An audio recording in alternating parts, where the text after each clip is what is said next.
Sir, please, buy my bike. Mommy hasn't eaten in 2 days.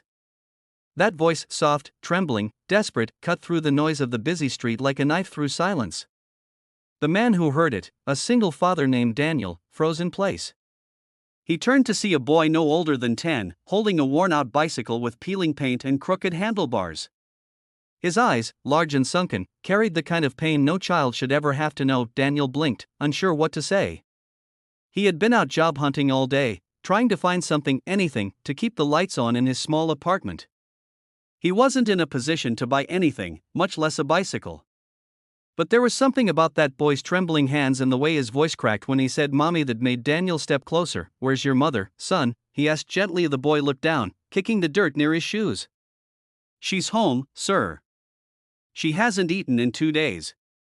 I thought if I sell my bike, I can buy her food. Those words hit Daniel like a punch to the chest. He knew what hunger felt like. He had seen it in his own little girl's eyes once, when his wife left him and he had to raise her alone with barely a cent to his name. He had promised himself that he'd never let her go hungry again, and now, standing before this boy, that old pain came rushing back. He knelt beside the child, his voice soft. How much are you asking for the bike? The boy hesitated. Anything, sir. Just enough to buy bread and milk. Daniel swallowed hard. He reached into his wallet and found only a few bills, barely enough for his bus fare home and maybe a meal for himself and his daughter. He looked at the bike, then at the boy's thin frame, and something inside him shifted. Keep your bike, Daniel said quietly. But take this. He handed the boy all the money he had. Buy your mother something to eat. The boy's eyes widened. But, sir, what about you? Daniel smiled weakly. We'll be fine. The boy's lips quivered. Thank you so much, sir. He turned and ran off toward a small alley at the end of the street, clutching the money like it was life itself. Daniel stood there for a moment, watching him disappear. He sighed and began his long walk home. But something in his gut wouldn't let him move on. He didn't know why, but he felt drawn to that boy's pain, like there was more to the story than he'd been told. The next day, Daniel couldn't shake the memory. He asked around the neighborhood near that alley, describing the boy and his mother. No one seemed to know much, until an old shopkeeper spoke up. Oh, you mean little Ben? Poor kid. His mom used to work at the factory before it closed. Her husband took off with everything they had, money, savings, even her jewelry.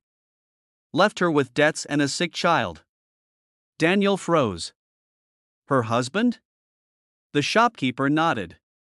Yeah. Some guy named Mark. Real piece of work. Daniel's heart dropped. Mark. That name, it haunted him. Because Mark wasn't a stranger. He was Daniel's ex-brother-in-law. The same man who had conned Daniel's wife out of their savings years ago and vanished. The same man who caused Daniel's family to fall apart. He felt his chest tighten. Could it be possible? Could this starving mother and child be victims of the same man who had ruined his life? Driven by both anger and a sense of purpose, Daniel went searching. After hours of asking, he found a small, crumbling apartment behind the alley. The door was half open. Inside, he saw a woman lying on a thin mattress, pale and weak. The boy Ben was sitting beside her, holding her hand. Daniel stepped in slowly. Ma'am, are you Ben's mother? The woman turned her head. Her face was tired, her cheeks hollow. Yes. I'm Clara. Can I help you? Daniel took a deep breath. I met your son yesterday. He tried to sell me his bike. Her eyes filled with tears instantly. He shouldn't have done that, but we didn't have anything left. Daniel knelt down, his voice soft.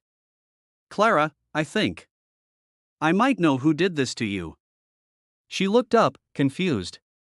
What do you mean? He hesitated, then said it. Was his name Mark?